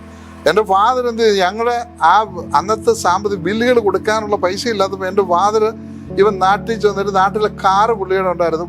ആ കാറ് വിറ്റിട്ട് അതിൻ്റെ പൈസ എനിക്ക് ഡോളറാക്കി അമേരിക്കയിൽ അയച്ചു തന്നു. അമ്മ വരുമ്പോൾ അമ്മയുടെ പെൻഷൻ കിട്ടുന്ന പൈസ അമ്മ ഡോളറാക്കിയിട്ട് എൻ്റെ കൈ കൊടുത്തിട്ട് പറഞ്ഞിടാ, ഇത് നിനക്കല്ലേ പണമില്ലാത്തത് എന്ന്. എന്തിനാ പറയുന്നത്, ഞങ്ങളുടെ ബിസിനസ് എല്ലാം താറുമാറായി ഇങ്ങനത്തെ ഒരു സാഹചര്യത്തിനും. പക്ഷേ ആ സമയത്ത് എന്നെ ഏറ്റവും ധൈര്യപ്പെടുത്തിയ ഒരു കാര്യമുണ്ട്. നമ്മൾ ബ്രദർ രമി ചെറിയാൻ സാർ എഴുതിയ അനേക പാട്ടുകളുണ്ട്. ആ പാട്ടുകൾ ഒരുപാട് വിശ്വാസത്തിൻ്റെ പാട്ടുകളാണ്. നമ്മുടെ പെന്തക്കോസ്തുകാർ എഴുതുന്ന, പെന്തക്കോസ്തിലെ ദൈവാസന്മാരെല്ലാം ദൈവമക്കൾ എഴുതുന്ന പാട്ടിനകത്ത് വിശ്വാസത്തിൻ്റെ വരികൾ വളരെ കുറവാണ്. എന്നാൽ അദ്ദേഹം എഴുതിയ പാട്ടുകളിനകത്തെല്ലാം പിന്നെ വിശ്വാസത്തിൻ്റെ വരികളാണ് അതിന്. അപ്പോൾ ഈ പാട്ടുകൾ ഞാൻ എപ്പോഴും പാടിക്കൊണ്ടിരിക്കും. എങ്ങും ഞാൻ പോകുന്നെന്നറിയാതെ തൻ വിളി കേട്ടു പോകുന്നു ഞാൻ, ഇങ്ങനെ ഏതു ഖേദം വന്നാലും പിന്തിരികില്ല പോകുന്നു ഞാൻ. ഈ വിധമായ പാട്ടുകൾ എന്നെ വളരെ ധൈര്യപ്പെടുത്തുവാനിടയായിരുന്നു. പക്ഷെ ഒരു കാര്യം ഞാൻ ചെയ്തു, ആ സമയത്ത് ഞാൻ മനസ്സിലാക്കിയ സകല ആത്മീയ പ്രിൻസിപ്പിളും ഇതിൽ നിന്ന് കരകയറാനായിട്ട്. അതിൽ ഒരു പ്രധാന പ്രിൻസിപ്പിൾ എന്ന് പറയുന്നത്, നമ്മുടെ പ്രയാസങ്ങളുടെ മധ്യത്തിൽ വരുമ്പോൾ നമ്മൾ അന്നേരമാണ് ഏറ്റവും കൂടുതൽ വിധ നടത്തേണ്ടത്, സോയിങ് നടത്തേണ്ടത്. ഞാൻ എന്ത് ചെയ്യുന്നത്, അതേ സമയത്ത് അപ്പോഴത്തേക്കും എൻ്റെ റിട്ടയർമെൻറ്റ് കിടത്ത കുറേ പൈസയൊക്കെ ഉണ്ടായിരുന്നു. അതെല്ലാം എടുത്ത് കുറേശ്ശെ എടുത്ത് വീട്ടിലെ കാര്യങ്ങളെല്ലാം നടത്താനായിട്ട്, ഹൗസ് പേയ്മെൻറ്റുണ്ട്, കാർ പേയ്മെൻറ്റുണ്ട്, ഇതെല്ലാം ഉണ്ട്. അപ്പോൾ ഇതെല്ലാം നടത്താനായിട്ട് പൈസ എടുക്കും എന്ത് ചെയ്തു, അതിൻ്റെ കൂടെ ഒരു നല്ല എമൗണ്ട് ഏതെങ്കിലും അന്നേരം ദൈവാത്മാവ് പറയും, ഇന്ന മിനിസ്ട്രിക്ക് വേണ്ടി കൊടുക്കുക, ആ മിനിസ്ട്രിക്ക് വേണ്ടി അങ്ങ് സോ ചെയ്യും. ചർച്ചിൽ കൊടുക്കുന്നത് വേറെ കാര്യം. അപ്പോൾ അങ്ങനെ വന്നപ്പോൾ ഈ ആത്മീയമായിട്ട് നമ്മൾ വിതച്ചാൽ അതിന് നിശ്ചയമായും പ്രതിഫലം ഉണ്ടെന്നുള്ളത് എനിക്ക് അറിയാം. പക്ഷേ വളരെ നല്ല കൊടുക്കാനൊക്കെ. പക്ഷേ ഞാനൊരു കാര്യം തീരുമാനിച്ചു, ഞാൻ ദശാംശം അല്ല കൊടുക്കാൻ പോകുന്നത്, എന്നാൽ കഴിയുന്നത് കൊടുക്കാമെന്ന് ഞാൻ തീരുമാനിച്ചു. അങ്ങനെ ചെയ്യാനിടയായി തീർന്നപ്പോൾ എന്ത് പറ്റിയെന്ന് പറഞ്ഞു കഴിഞ്ഞാൽ, ഞങ്ങളുടെ ബാങ്ക് ലോണുകൾ, ഇതൊക്കെ പബ്ലിക് പറയാനൊക്കെ എന്ന് എനിക്കറിയാമോ, ഞങ്ങളുടെ ബാങ്ക് ലോണുകൾ ബാങ്ക് എഴുതി തള്ളി. അതൊക്കെ പറഞ്ഞു കഴിഞ്ഞാൽ നമ്മുടെ ആളുകൾ എങ്ങനെ മനസ്സിലാക്കുമെന്ന് എനിക്കറിയാൻ പാടില്ല. ബാങ്കുകൾ എഴുതി തള്ളി പല ലോണുകൾ, ഞങ്ങൾക്ക് ഭയങ്കര ലോണുകൾ ഉണ്ടായിരുന്നു. അതിൻ്റെ എമൗണ്ട് എന്ന് ഇവിടെ പറഞ്ഞു കഴിഞ്ഞാൽ ആളുകൾ ഭ്രമിച്ചു പോകും. അതുപോലുള്ള എമൗണ്ടിലുള്ള ലോണുകൾ ഉണ്ടായിരുന്നു. കാരണം ബിസിനസ് ചെയ്തല്ലേ, ആ ലോണുകൾ പലതും ബാങ്കുകൾ എഴുതി തള്ളി. അതൊക്കെ ദൈവത്തിൻ്റെ ഒരു ഫേവറായിരുന്നു എന്ന് മാത്രമേ പറയുള്ളൂ. അപ്പം അങ്ങനെ പടിയായിട്ട് വന്ന് ഈ കുറച്ച് കഴിഞ്ഞപ്പോൾ ഈ ബിസിനസ് ടേൺ അറൗണ്ട് ചെയ്തു കഴിഞ്ഞപ്പോൾ ഞങ്ങളുടെ സാമ്പത്തികമായിട്ടുള്ള എല്ലാ പ്രശ്നവും, സർവ്വ കടങ്ങളും എല്ലാം കൊടുക്കാനുള്ളതെല്ലാം കൊടുത്ത് തീർത്ത് കംപ്ലീറ്റ് ഇതായി. അങ്ങനെ ചെയ്ത് തീർത്ത് അങ്ങനെ ഇരിക്കുന്ന ആ കാലങ്ങളാണെന്ന് എനിക്ക് തോന്നുന്നു. ഞാൻ നിങ്ങളെ രണ്ടുപേരും പരിചയപ്പെടുന്നത് പിന്നെ എന്നാ എൻ്റെ ഓർമ്മ. എനിവേ, അങ്ങനെയാണ് ദൈവം ഞങ്ങളെ അതിൽ നിന്ന് കരയേറ്റിയതും ഇന്ന് ദൈവത്തിൻ്റെ കൃപ കൊണ്ട് ഞങ്ങൾ ജീവിക്കാനുള്ളതെല്ലാം ദൈവം തന്നിട്ടുണ്ട്. ഞാൻ സഭ നടത്തുന്നുള്ളത് സത്യമാണെങ്കിലും സഭയിൽ നിന്ന് ഒരു പൈസ ഞാൻ എടുക്കാറില്ല. എനിക്കതിൻ്റെ ആവശ്യമില്ല. പിന്നെ എൻ്റെ കൂടെയുള്ള ദൈവദാസന്മാരുണ്ട്, എൻ്റെ കൂടെ പ്രവർത്തിക്കുന്ന അനുഗ്രഹിക്കപ്പെട്ട ദൈവദാസന്മാരുണ്ട്. അവരൊക്കെ എന്തെങ്കിലും ചെയ്യാനൊക്കെ ചെയ്യും. അവരും അതിനകത്ത് സപ്പോർട്ട് ചെയ്യുന്നു, മിനിസ്ട്രി സപ്പോർട്ട് ചെയ്യുന്നുണ്ട്. അങ്ങനെ അനുഗ്രഹിക്കപ്പെട്ട നിലയിൽ കാര്യങ്ങൾ മുമ്പോട്ട്. പിന്നെ ഒരു പ്രിൻസിപ്പിൾ ഞാൻ ചെയ്തിട്ടുള്ള ഒരു കാര്യമുണ്ട്, ഞാൻ ഒരു സഭയിൽ നിൽക്കുന്ന ആളുകളെ വിളിക്കത്തില്ല. നീ ആ സഭയിൽ പോകണ്ട, ഇങ്ങോട്ട് പോരെന്ന് നോ. ഒരാൾ വരുവാണെങ്കിൽ എനിക്ക് സന്തോഷം. അവരെ എന്തെല്ലാം രീതിയിൽ അവരെ മുമ്പോട്ട് കൊണ്ടുപോകാൻ ഒക്കും അത് ഞാൻ ചെയ്തിരിക്കും. അങ്ങനെയാണ് പ്രത്യേകിച്ച് പാസ്റ്ററെ, ഈ ജീവിതാനുഭവങ്ങൾ ഈ ഒരു പുതുതലമുറയിൽ, പ്രത്യേകിച്ച് കർത്താവിൻ്റെ വേലയിലേക്ക് ഇറങ്ങി വരുന്ന ദൈവദാസന്മാർക്ക് ഞാൻ പൊതുവെ ഇപ്പം കണ്ടുവരുന്ന ഒരു കാര്യം, ഒന്ന്, നമുക്ക് ഓരോ വീടുകളിലും കുഞ്ഞുങ്ങളുടെ എണ്ണം കുറവാണ്. ഒരു കുടുംബത്തിന് ചിലപ്പോൾ ഒരു കുട്ടി മാത്രമായിരിക്കും, അല്ലെ 2 പേരായിരിക്കും. പഴയ കാലത്ത് 5, 6, 8, 10 മക്കളുള്ളപ്പം 1, 2 പേരെ സുവിശേഷ വേലയ്ക്ക് വേണ്ടി വിടുമായിരുന്നു. എന്നാൽ ഇപ്പോഴതില്ല. അപ്പം പൊതുവെ സുവിശേഷ വേലയിലേക്കുള്ള ആളുകളുടെ വരവ് വളരെ കുറവാണ്, പ്രത്യേകിച്ച് കേരളത്തിൽ. അപ്പോൾ ഇനിയും വരുന്ന ദൈവദാസന്മാർക്ക് അവർക്ക് ഒത്തിരി ചലഞ്ചസ് നേരിടാറുമുണ്ട്. അപ്പൊ അങ്ങനെയുള്ളവരോട് പാസ്റ്റർക്ക് പറയാനുള്ള ഒരു സന്ദേശം, അല്ലെ അവർക്കോട് പറയാനുള്ള എന്താണ് പാസ്റ്റർക്ക് പറയാനുള്ളത്? ആദ്യത്തെ കാര്യം, നമ്മൾ സുവിശേഷ വേല എന്ന് പറയുന്നത് ദൈവത്തിൻ്റെ കോളില്ലാതെ സുവിശേഷ വേല എന്ന് പറഞ്ഞാൽ നമ്മൾ ചാടി ഇറങ്ങി അങ്ങ് പോകരുത്. പലപ്പോഴും ഞാനിപ്പം കേരളത്തിൽ കാണുന്ന ഒരു കാര്യം എന്ന് പറയുന്നത്, ആളുകൾ എനിക്ക് ഇംഗ്ലീഷ് പഠിക്കണം, അല്ലെങ്കിൽ എനിക്ക് ബൈബിൾ സ്കൂളിൽ പോയാൽ എനിക്ക് കുറച്ച് വിദ്യാഭ്യാസം കിട്ടും എന്ന് പറഞ്ഞുകൊണ്ട് ഒക്കെ പോകുന്ന ആളുകളുണ്ട്. പക്ഷെ നമ്മൾ മനസ്സിലാക്കേണ്ട ഒരു കാര്യമുണ്ട്, ബൈബിൾ സ്കൂളിൽ ഫീസ് കൊടുത്ത് പഠിക്കുന്നവരുണ്ട്. എന്നാൽ അല്ലാത്ത മറ്റ് ആളുകൾ എവിടെയോ കഷ്ടപ്പെട്ടിട്ട് അവർ പൈസ ഉണ്ടാക്കിയാണ് ഈ ബൈബിൾ സ്കൂളുകളിലൊക്കെ സഹായിക്കുകയും ബൈബിൾ സ്കൂളുകൾ നടത്തുകയും ചെയ്യുന്നത്. അപ്പോൾ ആ പൈസ ഉപയോഗിച്ച് അതിനുവേണ്ടി പോകുമ്പോൾ ദൈവിക കോളുള്ളവർ വേണം അതിനുവേണ്ടി ഇറങ്ങാൻ. അങ്ങനെ നമ്മൾ കോളുള്ളവർ ഇറങ്ങിക്കഴിഞ്ഞാൽ നമ്മൾ മനസ്സിലാക്കേണ്ട ഒരു കാര്യം, സുവിശേഷ വേല എന്ന് പറയുമ്പോൾ നമ്മൾ സത്യമായ സുവിശേഷം പ്രസംഗിക്കണം. നമ്മൾ പലപ്പോഴും സുവിശേഷം അല്ല പറയുന്നത്. സുവിശേഷം എന്താണ്? സുവിശേഷം എന്ന് പറയുന്നത് കർത്താവ് കാൽവറിയിൽ നമുക്ക് വേണ്ടി രക്ഷയ്ക്കുള്ള എല്ലാ പദ്ധതികളും ഒരുക്കി കഴിഞ്ഞു. താൻ സകല പ്രവൃത്തിയും പൂർത്തീകരിച്ചു. താൻ ഭൂമിയിൽ നമുക്ക് വേണ്ടി ചെയ്യേണ്ട ന്യായപ്രമാണത്തിന് കീഴിലുള്ള സകല പ്രവൃത്തിയും തീർത്തു. അത് കഴിഞ്ഞ് താൻ ഭൂമിയിലേക്ക് അധോലോകത്തിലേക്ക് ഇറങ്ങി, അവിടെയും പോയി സുവിശേഷം പ്രസംഗിച്ചു. പിന്നെ താൻ എന്ത് ചെയ്തു? സ്വർഗത്തിൽ കരയേറിപ്പോയി അവിടെയും ചെന്ന് താൻ ചെയ്യേണ്ട പ്രവൃത്തികളെല്ലാം ചെയ്തു. അപ്പോൾ സർവ്വതും പൂർത്തീകരിച്ചതിന് ശേഷം പൂർത്തീകരിച്ച ശേഷമാണ് നമ്മളോട് പറഞ്ഞത്, സകല സ്വർഗത്തിലും ഭൂമിയിലുള്ള സകല അധികാരവും എനിക്ക് നൽകപ്പെട്ടിരിക്കുന്നു, അതുകൊണ്ട് നിങ്ങൾ പോവുക, നിങ്ങൾക്ക് അധികാരമുണ്ട്. അപ്പൊ നമ്മൾ മനസ്സിലാക്കേണ്ടത്, പരിശുദ്ധാത്മാവിന്റെ ശക്തിയും നിയോഗവും ഇല്ലാതെ നമ്മൾ പോകരുത്. ആ നിയോഗത്തിൽ വേണം പോകുവാൻ. പക്ഷെ യോങ്കിച്ചോ പറഞ്ഞ ഒരു കാര്യം ഉണ്ട്. അദ്ദേഹം പറയുന്നത് ഇതാണ്. അദ്ദേഹത്തിൻ്റെ ചർച്ചിൽ ഈ ലോകത്തെ ഏറ്റവും വലിയ പെന്തക്കോസ്ത് സഭയായിരുന്നു അദ്ദേഹത്തിൻ്റെ. ഞാൻ 2003 ഞാനവിടെ അവിടുത്തെ ഹാണ്ടാക്കിയ മോട്ടർ കമ്പനി വിസിറ്റ് ചെയ്യാനായിട്ട് ഞാൻ ഒരു മീറ്റിംഗ് ഉണ്ടായിരുന്നു. അതിന് പോയപ്പോൾ ഞാൻ അദ്ദേഹത്തിൻ്റെ ചർച്ച് വിസിറ്റ് ചെയ്തു. അപ്പോൾ അന്ന് അദ്ദേഹത്തിന് 740,000 മെമ്പേഴ്സ് ഉണ്ട് ആ സമയത്ത്. അപ്പോൾ അങ്ങനെയുള്ള ആ ദൈവദാസനോട് ആരോ എന്ന് ചോദിച്ചു, പാസ്റ്ററുടെ ചർച്ചിൻ്റെ വിജയരഹസ്യം എന്തുവാണെന്ന് ചോദിച്ചപ്പോൾ അദ്ദേഹം പറഞ്ഞൊരു മറുപടിയുണ്ട്. അദ്ദേഹത്തിൻ്റെ പുസ്തകത്തിൽ എഴുതിയിട്ടുണ്ടത്. അദ്ദേഹം പറഞ്ഞു, I pray and I obey. ഞാൻ പ്രാർത്ഥിക്കും, ഞാൻ അനുസരിക്കും. പരിശുദ്ധാത്മാവ് എന്നോട് പറയുന്നത് ഞാൻ അനുസരിക്കും എന്ന് താൻ പറയാറുണ്ട്. അതിൻ്റെ ഫലമായിട്ട് അദ്ദേഹത്തിൻ്റെ സഭ വളർന്ന് ഏറ്റവും അനുഗ്രഹിക്കപ്പെട്ട വലിയ സഭയായിട്ട് മാറി. നമുക്ക് അദ്ദേഹത്തെ കുറ്റം പറയാം, ആളുകൾക്ക് ഇരുന്ന് കുറ്റം പറയാം, അദ്ദേഹം അതാ പഠിപ്പിക്കുന്നത്. അദ്ദേഹത്തിന് ദൈവാത്മാവ് കൊടുത്ത നിയോഗം അനുസരിച്ചുള്ള കാര്യങ്ങൾ, കൊറിയയുടെ ബാക്ക്ഗ്രൗണ്ടിൽ നിന്നുള്ള കാര്യങ്ങൾ, കൊറിയയുടെ കൾച്ചറൽ ബേസിൽ നിന്നുള്ള കാര്യങ്ങളാണ് അദ്ദേഹം ചെയ്തതും പഠിപ്പിച്ചതും എല്ലാം. അപ്പോൾ അവരനുഗ്രഹിക്കപ്പെട്ടു, അതിനൊരു യാതൊരു സംശയവുമില്ല. അപ്പം നമ്മൾ ചെയ്യേണ്ട ഒരു കാര്യം, സുവിശേഷം പറയുമ്പോൾ, അല്ലെങ്കിൽ സുവിശേഷം എന്ന് നമ്മൾ പറയുമ്പോൾ യഥാർത്ഥ സുവിശേഷം ആയിരിക്കണം നമ്മൾ പറയുന്നത്. യേശു കാൽവറിയിൽ നമുക്ക് വേണ്ടി സർവ്വതും ചെയ്തു കഴിഞ്ഞു. ഇനി നമ്മുടെ രക്ഷയ്ക്ക് വേണ്ടി ഇനി നമ്മളൊന്നും ചെയ്യേണ്ടത്. നമ്മൾ സ്നാനം പോലും നമുക്ക് രക്ഷയ്ക്ക് വേണ്ടിയല്ല നമ്മൾ സ്നാനപ്പെടുന്നത്. അത് നമ്മൾ മനസ്സിലാക്കണം. സ്നാനം നമ്മൾ സ്നാനപ്പെടുന്നത് ക്രിസ്തുവിനോട് ഏകീഭവിക്കാനാണ്. അവൻ്റെ മരണ പുനരുത്ഥാനങ്ങളോട് ഏകീഭവിപ്പാനായിട്ട് രക്ഷിക്കപ്പെട്ട അല്ലെങ്കിൽ ക്രിസ്തുവിനെ സ്വീകരിച്ച ഒരു ദൈവപൈതലാണ് സ്നാനപ്പെടുന്നത് പോലും. കർത്തൃമേശ നമ്മൾ ആചരിക്കുന്നു, അതുപോലും നമുക്ക് രക്ഷയ്ക്കല്ല, രക്ഷിക്കപ്പെട്ടവർക്ക് ജീവൻ ലഭിക്കാനാണ് നമുക്ക് കർത്തൃമേശ തന്നിരിക്കുന്നത്. അപ്പം ഈ രീതിയിൽ നമ്മൾ സത്യമായ സുവിശേഷം ലോകത്തോട് പറയണം. ഞാനൊരു കാര്യം ചോദിക്കുകയല്ല, നമ്മൾ ചിന്തിച്ചോ, ഇനി ആളുകൾ ചിന്തിച്ചു നോക്കണം.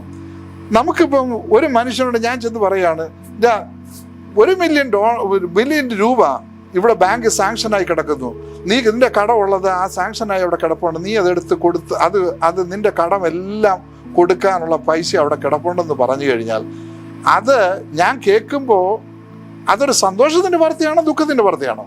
തീർച്ചയായും സന്തോഷത്തിൻ്റെ വാർത്തയാണ്. എനിക്ക് മില്യൺസ് ഓഫ് റുപ്പീസ് അവിടെ ബാങ്കിൽ കിടപ്പുണ്ടെന്ന് പറയുമ്പോൾ അതൊരു സന്തോഷത്തിൻ്റെ വാർത്തയാണ്. നമ്മളെല്ലാം പണം കാണുമ്പോൾ നമുക്ക് വലിയ സന്തോഷമല്ലേ?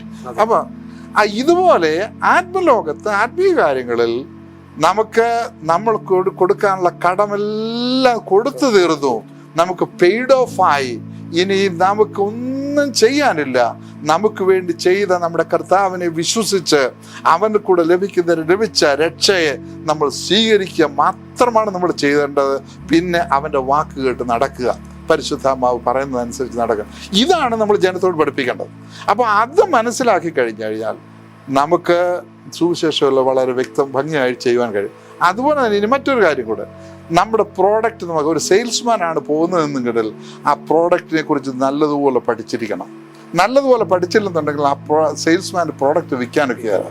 ഒരു പോലീസുകാരനാണ് അവൻ്റെ ജോലി ചെയ്യുന്നതെന്നുണ്ടെങ്കിൽ അവൻ്റെ ആയുധത്തെക്കുറിച്ച്, അവൻ്റെ ഇവിടെ തോക്ക് ഇല്ലെന്ന് എനിക്ക് തോന്നുന്നു, തോക്കായാലും അവൻ്റെ കയ്യിലുള്ള തോക്ക് ആണെങ്കിൽ, അല്ല ഒരു പട്ടാളക്കാരനായാലും ആ പട്ടാളക്കാരൻ ഒരു തോക്ക് അവന് ഉപയോഗിക്കാൻ വേണ്ട വിധത്തിൽ നല്ല പരിശീലനം ഇല്ലെന്നുണ്ടെങ്കിൽ അവൻ ശത്രുവിൻ്റെ മുമ്പിൽ ചെന്ന് യുദ്ധം ചെയ്യുമ്പോൾ ശത്രു അവനെ താളടിയാക്കും. ഇതാണ് പലപ്പോഴും പറ്റുന്നത്. നമുക്ക് പിശാച്, നമ്മുടെ പിശാച് ഇങ്ങനെ ഊടാടി സഞ്ചരിച്ചിട്ടിരിക്കുക. എന്തിനാ ഊടാടി സഞ്ചരിക്കുക അറിയാമോ? ആരെ വിഴുങ്ങേണ്ടു? എന്തിനാ ഈ ആരെ വിഴുങ്ങാണ്ട് എല്ലാവരെയും വിഴുങ്ങിക്കൂടായോ? ഇല്ല, എല്ലാവരും വിഴുകാൻ ഒക്കത്തില്ല. അവനവൻ്റെ അധികാരവും അവകാശവും അറിയാവുന്ന ഒരുത്തൻ്റെ അടുത്ത് പിശാച് എന്ന് കളിക്കത്തില്ല. നമുക്കറിയാൻ വയ്യാത്ത നൈവ് അല്ലെങ്കിൽ ആ വിഷയങ്ങൾ അറിയാൻ വയ്യാത്ത ആളുകളുടെ അടുത്താണ് ചെന്ന് ദൈവവചനത്തിൽ നമുക്ക് തന്നിരിക്കുന്ന അധികാരവും ദൈവസന്നിധിയിൽ നമുക്ക് തന്നിരിക്കുന്ന ശ്രേഷ്ഠമായ പദവിയും നമുക്ക് തന്നിരിക്കുന്ന പരിശുദ്ധാത്മാവിൻ്റെ ശക്തിയെയും നമ്മൾ വ്യക്തമായി അറിയുമ്പോൾ ദുഷ്ടനായ പിശാച് നമ്മളോട് കളിക്കാൻ വരത്തില്ല. കളിക്കാൻ വന്നു കഴിഞ്ഞാൽ നമ്മുടെ കയ്യിൽ ആയുധമുണ്ട്. നമ്മുടെ കയ്യിൽ ആയുധം വെച്ചുകൊണ്ട് അവനെ തുരത്താൻ കഴിയും. അപ്പൊ ഈ അണ്ടർസ്റ്റാൻഡിങ്ങിലേക്ക് ദൈവദാസന്മാർ വരണം. അങ്ങനെ ഒരു അണ്ടർസ്റ്റാൻഡിങ് വരുമ്പോഴാണ് ഇത് എനിക്ക് പറയാൻ കൊള്ളാവുന്നൊരു കാര്യമാണല്ലോ, ഇത് ഒരാളോട് നല്ല കാര്യത്തിൽ പറയുന്നതിന് എന്തിനാ ശങ്കിക്കേണ്ടത്? ദോഷമായ നിനക്ക് ദോഷം വരും, നീ നരകത്തിലാ പോകുന്നത്, നീ നരകിയ, നീ പാതാളത്തിന്റെ ആടാണ് എന്ന് പറഞ്ഞ് നമ്മൾ പറയാൻ പോയി കഴിഞ്ഞു കഴിഞ്ഞാൽ അവർക്കൊരു നല്ല വാർത്തയല്ല നമ്മൾ പറയുന്നത്. എന്നാൽ അവരോട് പറയാണ്, കുഞ്ഞെ നിനക്ക് വേണ്ടി ചെയ്യാനുള്ളത് കർത്താവ് ചെയ്തു കഴിഞ്ഞു, നീ ഭാരവും പാവവും ഏറി നടക്കണ്ട, നീ ഒരു മലയും കയറാൻ പോകണ്ട, നീ ഒരു മെഴുകുതിരിയും കത്തിക്കാൻ പോകണ്ട, നീ ഒരു വെള്ളത്തിൽ മുങ്ങാൻ പോകണ്ട, നിനക്ക് വേണ്ടിയുള്ളതെല്ലാം ചെയ്തു. യേശുവിനെ ഒരൊറ്റ വാക്കിൽ കർത്താവെ എൻ്റെ ഹൃദയത്തിലേക്ക് വരണമേ, നീ എൻ്റെ കർത്താവിൻ രക്ഷിതമായി ഞാൻ സ്വീകരിക്കുന്നു എന്ന് പറയുന്ന ആ ഒറ്റ സത്യമായ പ്രാർത്ഥന, ആത്മാർത്ഥമായ ഒരു പ്രാർത്ഥന ഒരു വ്യക്തി ചെയ്യുമ്പോൾ, അവൻ ഹിന്ദുവായാലും മുസ്ലിം ആയാലും ക്രിസ്ത്യാനി ആയാലും പെന്തക്കോസ്തുകാരനായാലും ജൈനക്കാരൻ, ഏത് മതത്തിൽപ്പെട്ടവനായാലും മതമില്ലാത്തവനായാലും, അവൻ പറയുമ്പോൾ നമ്മുടെ കർത്താവ് അവൻ്റെ സാന്നിധ്യം അവനിലേക്ക് വരും, ക്രിസ്തു അവനിൽ ഉരുവാകുവാനിടയ്ക്കാണ്.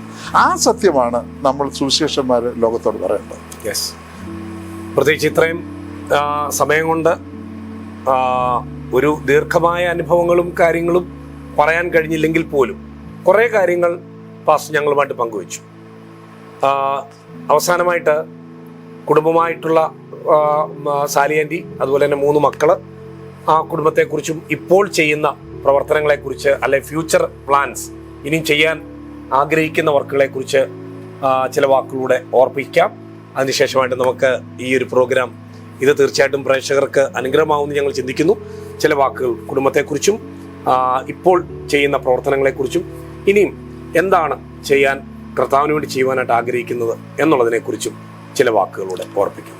എൻ്റെ ഭാര്യ സാലി ജോർജ്, എൻ്റെ മക്കള് ജാക്കലിൻ്റെ ഹസ്ബൻഡ് സിഡ്നി, രണ്ടാമത്തെ മോള് ജോയാൻ, മൂന്നാമത്തെ എനിക്ക് മോനാണ്, അവൻ്റെ പേര് ജെയ്സൺ, ഒഫീഷ്യലി ജെയ്സൺ. അങ്ങനെ 3 മക്കൾ, അവരെല്ലാം അവരുടേതായ ജോലി ചെയ്യുന്നു. പിന്നെ മൂത്ത മകൾക്ക് 3 കുഞ്ഞുങ്ങളുണ്ട്. അവർ ഞങ്ങളുടെ അടുത്തല്ല, ദൂരെയാണ് താമസിക്കുന്നത്. ഞങ്ങളിവിടുന്ന് 1200 മൈൽ ദൂരെയാണ് താമസിക്കുന്നത്. അവിടെ മറ്റു കുഞ്ഞുങ്ങൾ അവരുടേതായ ലോകപ്രകാരമുള്ള അവരുടെ ജോലികൾ ചെയ്യുന്നു. അവർക്കെല്ലാം ഒരുവിധം നല്ല വിദ്യാഭ്യാസം കൊടുക്കാൻ ദൈവം ഇടയാക്കി. അങ്ങനെ പോകുന്നു. പിന്നെ അത് ഞങ്ങൾ ചെയ്യുന്ന ഒരു കാര്യം, ഞങ്ങളുടെ സഭ എന്ന് പറയുന്നത് സഭയായിട്ട് തുടങ്ങിയതല്ല റിയലി. യഥാർത്ഥത്തിൽ അതൊരു മിനിസ്ട്രി ആയിട്ട് തുടങ്ങിയതാണ്. അത് സഭയായി ഇന്ന് ഞങ്ങൾക്ക് നല്ലൊരു സ്ഥാപനമുണ്ടെന്ന് പറഞ്ഞാൽ നല്ല ബിൽഡിംഗ് ഉണ്ട്. പിന്നെ 2-3 കർത്താവ് ദാസന്മാരുണ്ട്, വിശ്വാസികൾ ഉണ്ട്. അവിടെയുള്ള വിശ്വാസികളെല്ലാം വളരെ ആത്മാർത്ഥമായി നമ്മളോട് കൂടെ സഹകരിക്കുകയും എല്ലാ കാര്യത്തിലും സഹകരിക്കുകയും അനുഗ്രഹിക്കപ്പെട്ട ദൈവമക്കളാണ് ഞങ്ങൾക്കുള്ളത്. പിന്നെ അവിടെ ഇവിടുത്തെ കൂട്ടുള്ള മലയാളികൾ ഇതില്ല. പിന്നെ അവിടെ മലയാളികൾ മാത്രമല്ല, ഞങ്ങളുടെ സഭയിൽ മലയാളികൾ അല്ലാത്തവരും ഉണ്ട്. എല്ലാം ഒരു മിക്സഡ് കമ്മ്യൂണിറ്റി. അതുകൊണ്ട് ഞങ്ങളുടെ സർവീസ് എല്ലാം കംപ്ലീറ്റ് ഇംഗ്ലീഷിലാണ്. ഞങ്ങൾക്ക് ഇനി അധികം താമസിക്കാതെ ഒരു മലയാളം കൂടെ അതിൻ്റെ കൂടെ തുടങ്ങിയാൽ തുടങ്ങിയാൽ കൊള്ളാമെന്ന് ആഗ്രഹിച്ചുകൊണ്ട് ഞാൻ അവിടെ ഇല്ലാത്തപ്പോൾ അതിനുള്ള പരിശീലനം അവിടെ നടക്കുന്നുണ്ട്. അതിവിടെ ചെയ്യണമെന്ന് എനിക്ക് ആഗ്രഹമുണ്ട്. പിന്നെ അത് എന്നെ സംബന്ധിച്ചിടത്തോളം പറഞ്ഞു കഴിഞ്ഞാൽ, ഞാൻ ഓൾറെഡി ഒരു പുസ്തകം വർഷങ്ങൾക്ക് മുമ്പ് പബ്ലിഷ് ചെയ്തതിന് ശേഷം ആ ബുക്ക് റിയലി മലയാളികളുടെ ഇടയിൽ എത്തിയിട്ടില്ല, മലയാളികൾക്ക് ലഭിച്ചിട്ടില്ല. പക്ഷേ ആ ബുക്കും അതുപോലെ തന്നെ പല ബുക്കുകളുടെ അതിൻ്റെ രചനയിലാണ് ഞാനിപ്പോൾ ആയിരിക്കുന്നത്. 2-3 ബുക്കുകൾ ഞാൻ രചനയിലായിരിക്കുന്നത്. ഒരു ബുക്ക് എന്ന് പറയുന്നത് കർത്താവ് എന്തുകൊണ്ട് ഒരു കാർപ്പൻ്റർ അല്ലായിരുന്നു, അല്ലെങ്കിൽ കർത്താവ് ചെയ്തത് എന്താണ്, കർത്താവിൻ്റെ ഫൈനാൻസിൻ്റെ സോഴ്സുകൾ എന്തായിരുന്നു, കർത്താവിൻ്റെ ജീവിതം എന്തായിരുന്നു, കർത്താവ് എന്തുകൊണ്ട്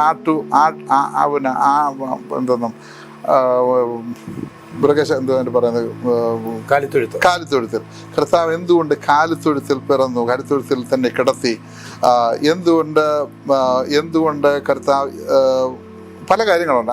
അപ്പോൾ ഇതിനകത്ത് ഞാൻ പരാമർശിക്കുന്നുണ്ട്. അതാണ് ഒരു ബുക്ക്. രണ്ടാമത് എന്താണ് കർത്താവ് നമുക്ക് വേണ്ടി പൂർത്തീകരിച്ച പ്രവൃത്തി. ആ പൂർത്തീകരിച്ച പ്രവൃത്തി നമ്മുടെ ആളുകൾക്ക്, അനേക വിശ്വാസികൾക്ക് ഒരു ഐഡിയയും ഇല്ല. നമുക്ക് ഇത്രയും അറിയാം, കർത്താവ് കാൽവറി എല്ലാം ചെയ്തു കഴിഞ്ഞു, നമ്മൾ രക്ഷിക്കപ്പെട്ടു എന്നുള്ളത്. അതിനപ്പുറത്തേക്ക് നമുക്കൊന്നും അറിയാൻ വയ്യ. എന്നാൽ വലിയൊരു പ്രവൃത്തിയാണ് നമ്മുടെ കർത്താവ് നമുക്ക് വേണ്ടി ചെയ്തു തീർത്തിരിക്കുന്നത്. അവൻ അതിനെക്കുറിച്ച് ജനം മനസ്സിലാക്കാൻ ആ വിഷയം എന്ന് പറഞ്ഞാൽ, കർത്താവ് കാൽവറിയിൽ പോകുമ്പോൾ തൻ്റെ രക്തം തൻ്റെ തലയിൽ മുൾമുടി അടിച്ചു. എന്തിനാണത്? അതിനൊരു കാരണമുണ്ടാകും. തൻ്റെ